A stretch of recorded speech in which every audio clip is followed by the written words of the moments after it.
Bonjour à tous, bienvenue pour cette nouvelle vidéo. Une vidéo sur mes meilleurs livres d'échecs, donc c'est le 4e épisode. Je vais vous présenter quelques livres de ma collection. Alors c'est pas vraiment un livre en particulier, mais c'est pour faire découvrir des revues d'échecs qui existaient à l'après-guerre et même un petit peu avant. Donc voilà par exemple ce qu'on pouvait trouver. Ici on a le livre du tournoi d'échecs de Paris de 1925. Voilà, donc avec Alekhine, Znoko-Borowski. Alors ici à chaque fois systématiquement dans les livres on trouvait, c'était assez rigolo, c'est les selfies, hein, les photos de maintenant. Mais en médaillon comme ça on avait les photos Là c'est le directeur du tournoi, Monsieur Goetz. Et ici dedans je crois qu'on a Alekhine. Voilà, Alexander Alekhine. Et on doit avoir Tartakover également.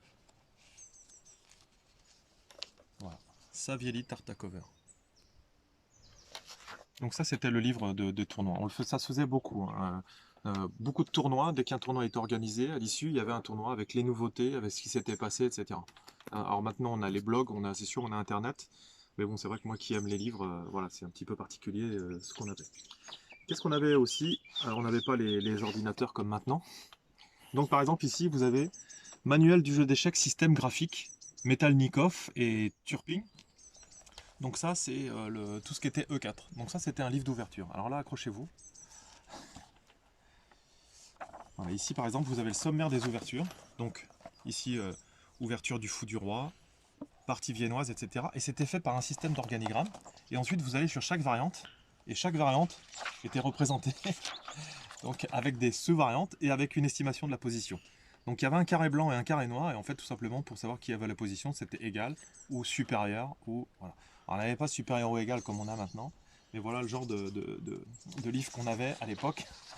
Donc je trouve ça vraiment très, très rigolo par rapport aux ordinateurs actuels.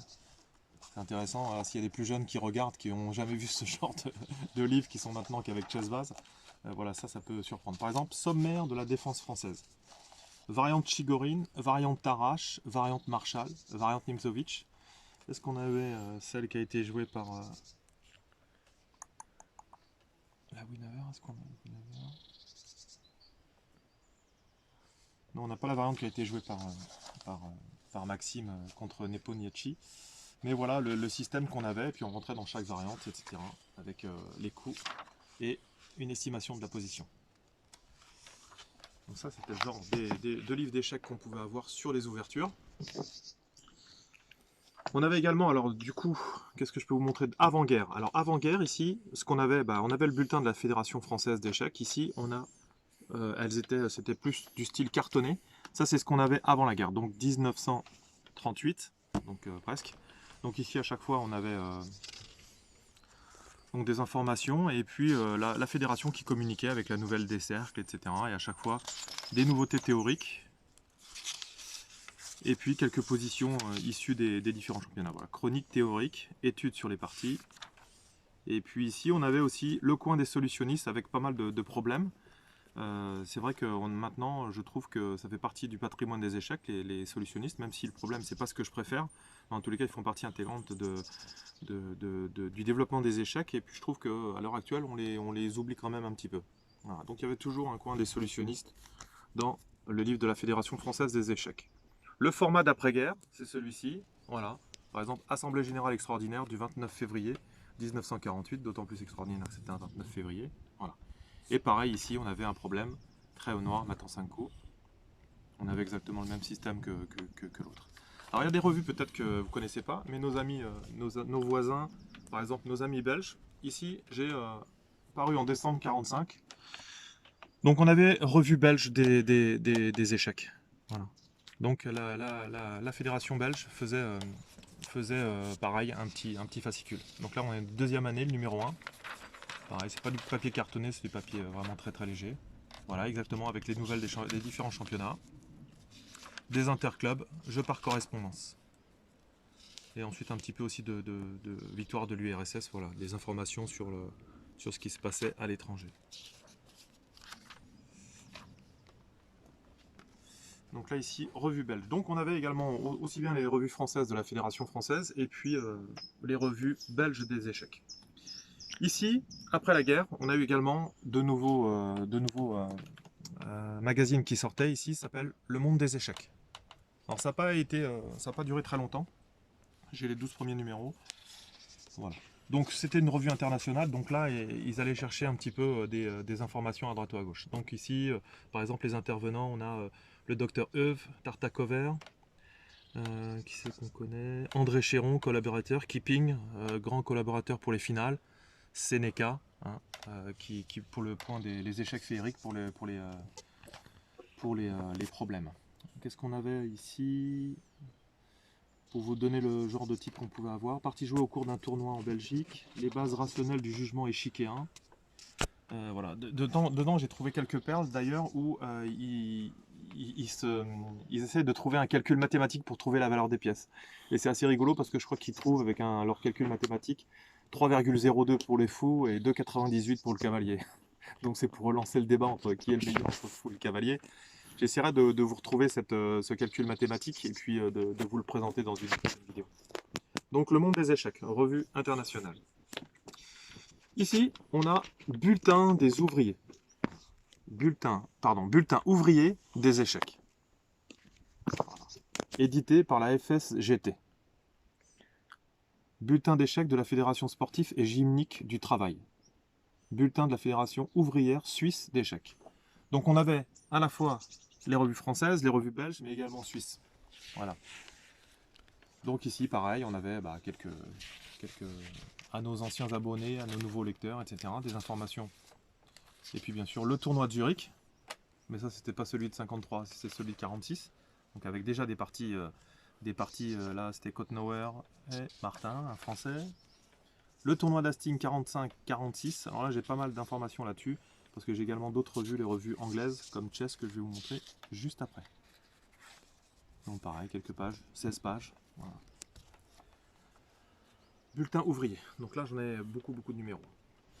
Ici, alors, on a encore un bulletin, c'est les échecs au coin du feu de Rossolimo. Alors, Rossolimo a beaucoup de variantes qui portent son nom. Donc la Rossolimo dans la défense sicilienne d'ailleurs. Donc là, ici, sur chaque page, en fait, ici, on avait soit une partie, soit une position et comment ils ont joué entre Rossolimo et des amateurs. Voilà, jouer partie à la Régence, jouer au Caïssa, jouer au Ludo, jouer à la Régence, le Caïssa de la Régence, fin de partie jouer au tournoi de qualification MGSP à Moscou, etc. Donc voilà, quelques petites positions. Le format était assez intéressant, je trouve. Et puis également, vous pouvez regarder quand même que les anciens, le fou était représenté comme un fou, comme le fou du roi, quoi. Hein, voilà. Et pas comme une tête qu'on a maintenant, la tête d'évêque, bishop, qui veut dire échec, qui veut dire évêque en anglais. Voilà, on a le fou qui était comme une sorte de petit joker. Qu'est-ce qu'on a ici? Alors ici, on avait des hebdomadaires d'information échiquienne. Imaginez, hein, hebdomadaire, à la semaine. Rédacteur international et technique David Gélut, donc c'était sur Paris. Voilà. Donc ça c'était un numéro, l'abonnement qui était annuel. Voilà. Donc là c'était du 2 pages, donc j'y vais tout doucement parce que je n'ai pas envie de les déchirer. Je vais essayer d'en faire des cadres. Voilà, donc on avait une double page avec des informations, Tchécoslovaquie, championnat d'Angleterre, fédération. Donc ça c'est ce qui sortait sur des petits... voilà. J'en ai une dizaine d'exemplaires. Dimanche 8 août 1948, donc c'était vraiment 3 ans après la fin de la guerre. Deuxième guerre mondiale. Alors ici, bon, cette revue très célèbre. Voilà, j'en ai beaucoup d'exemplaires, c'est vraiment... Et puis c'est vraiment une source d'inspiration sur certains types de positions. Voilà, Chess. Là, je vous ai sorti celui-là parce qu'en fait, vous vous rappelez, pendant la guerre, Alekhine a été très controversé avec des propos antisémites, etc. Donc, est-ce qu'il peut revenir? Est-ce qu'il peut revenir? Voilà. Donc, il fait une lettre ouverte dans ce Chess, voilà, qu'on trouve aux premières pages. Voilà, ici. The World Champion Speaks. Donc là, ici, on avait tout, hein, les nouveautés théoriques. Voilà, c'était le plus évolué, hein, Chess. Voilà. Mais ce qui est intéressant, c'est que voilà, super. Enfin, de temps en temps, j'en ouvre un et je découvre quelques anecdotes sur ce qui se passait.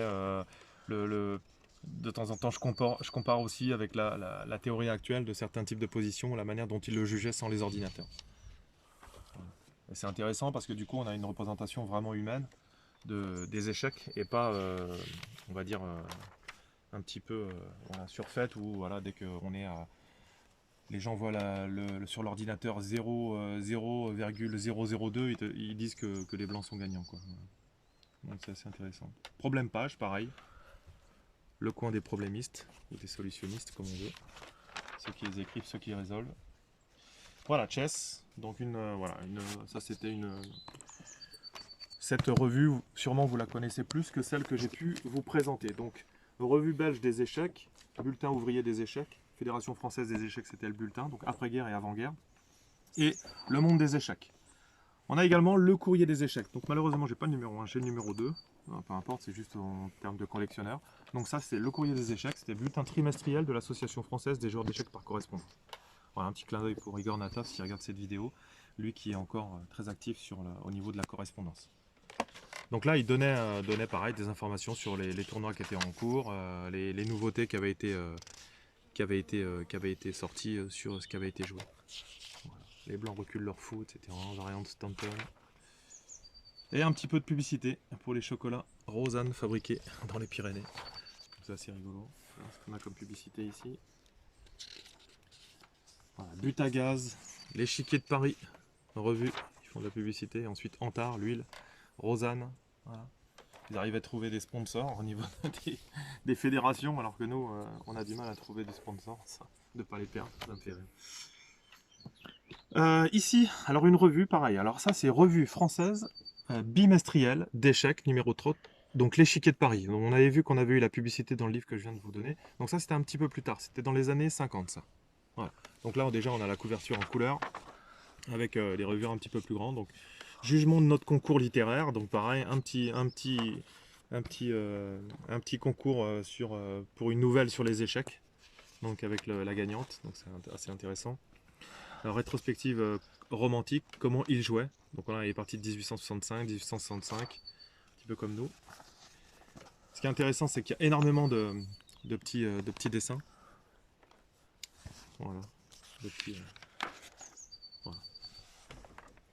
Et là, c'était concours du dessin sans légende et il fallait trouver une légende à ce dessin. Donc ça, pareil, ça, je trouvais ça rigolo. J'essaierai d'en mettre sur le Facebook de Chess Trainer 2000. Je vous en prendrai en photo, j'ai fait mon travail. Jugement de notre concours d'études. Pareil, les gens votaient pour les études. Comme je vous dis, il y avait beaucoup plus de places pour les problémistes. Là, ici, énormément de petits trésors, sûrement sur la simultanée, etc. Voilà, avec le petit bébé qui joue dans son berceau. Voilà. J'essaierai de vous en faire découvrir au fur et à mesure. Donc pareil, j'en ai une dizaine, vingtaine d'exemplaires ici de l'échiquier de Paris. Donc là, on a fait le tour. Là, je vous montre également. Ça, c'est un livre qui est assez connu. Bon, il est des années 1800. C'est le manuel de l'amateur du jeu d'échecs par Stein. Voilà. Alors, bien sûr, j'aimerais bien trouver le livre de Philidor, hein, ça c'est clair. Ouais, pour l'instant, il échappe un petit peu à ma... J'ai failli l'avoir une fois, mais je ne l'ai pas eu encore. Donc voilà, ici, par contre, regardez, la notation, c'était assez difficile, hein, la manière dont on expliquait les coups. Voilà, donc ça, c'est Manuel de l'amateur du jeu d'échecs, ou nouvel essai sur ce jeu par Stein. Avec des choses intéressantes, des similitudes entre les stratégies militaires et les stratégies aux échecs. Donc là, je crois qu'on a fait le tour. Alors là, je vais vous laisser vous présenter. Donc ça, c'est un livre exceptionnel, avec une cotation, je pense que ça doit être à 5 chiffres. L'opposition et les cases conjuguées sont réconciliées par... Donc là, ici, sont réconciliées par... Et c'est un livre qui a été écrit par Marcel Duchamp. Alors, un truc complètement fou. Voilà, Duchamp et Halberstadt. Alors là, ils ont fait un livre complètement démentiel, avec l'histoire de cases conjuguées et de symétrie avec des calques. Donc ici, toute voilà, l'explication sur les cases conjuguées, un petit peu ce qu'on appelle nous maintenant les cases minées, l'opposition, etc. Mais en parlant de cases conjuguées. Voilà, c'est vraiment les cases minées ou la triangulation, genre de choses comme ça. C'est on va dire, c'est l'explication, c'est l'utilisation qu'on a le plus courant et que les gens connaissent. Mais je peux vous dire que c'est beaucoup plus évolué que ça. Par exemple ici sur des positions avec des pions doublés, etc. Il y avait un certain nombre de cases qui correspondaient à d'autres. Et si on n'est pas au bon moment et au bon endroit, c'est ce qui peut nous faire perdre ou gagner une position. Et là, je vais vous amener sur les calques de fin de partie. Alors, où est-ce que j'en ai des calques? Voilà. Donc là, ici, on avait des calques avec un complexe de cases conjuguées. Voilà. Et ici, en fait, il faisait des symétries et il montrait qu'il y avait un premier secteur de cases conjuguées avec des cases A, B, C, D, E, F et un autre avec les cases qui correspondaient, par exemple, K, I, G, D correspondait à K, I, G, D, etc. Donc avec énormément de planches. Par exemple ici, celle-ci, hop, voilà. Encore un calque sur lequel, par rapport à cette ligne, on avait une correspondance de cases conjuguées. Donc tout un truc, mais d'une complexité sans nom. Mais voilà, donc là ce livre intéressant. Alors, mon seul petit regret, c'est qu'il n'est pas signé de la part de Marcel Duchamp. Mais c'est un livre qui a été édité à très peu d'exemplaires. Donc j'en ai un dans ma collection. Donc édition de l'échiquier, tout simplement. Voilà. Donc peut-être que beaucoup ont entendu parler de ce livre. Voilà, bah, je vous le présente aujourd'hui. Voilà, c'était derrière. Donc l'opposition et les cases conjuguées sont réconciliées par Marcel Duchamp et Halberstadt. Marcel Duchamp, donc marseillais, peintre marseillais, également très fort joueur d'échecs. D'ailleurs, il y a eu un club qui s'est appelé Marseille Duchamp pendant très longtemps à Marseille. Voilà, bah écoutez, on a fait le tour. J'espère que ça a ravi les amateurs de livres d'échecs comme moi. J'aime toujours découvrir, et c'est vrai que la sensation des livres, j'en ai... Alors il y en a qui le contenu est complètement pourri, mais je les ai quand même. Ça permet toujours de... Voilà, c'est le contact avec le livre. Maintenant on a les téléphones portables, les ordinateurs, Chessbase, Co. Quand on voit comment était le manuel du jeu d'échecs, voilà, c'était intéressant. Donc n'hésitez pas à mettre vos commentaires. N'hésitez pas aussi à mettre des titres de livres, de vieux livres que vous avez chez vous, voilà, de les présenter. Ah, le chat, ça l'intéresse aussi. Il est venu. Tu as des livres d'échecs toi aussi? Voilà. Bah écoutez, merci beaucoup. Prenez soin de vous dans cette période de confinement. Faites attention non seulement à vous, mais également quand vous faites attention à vous, vous faites attention aux autres. Et c'est ça le plus intéressant. N'hésitez pas à mettre des commentaires. Je vous rappelle le Facebook, www.chesstrainer2000.com. Ça, c'est le site internet. Si vous avez le moindre commentaire, n'hésitez pas à le donner. Et j'essaie de répondre. Et puis, j'essaierai de vous faire d'autres vidéos pendant cette quinzaine de confinement. Ciao, ciao. Travaillez bien, soyez courageux. À plus. Prenez soin de vous. Ciao.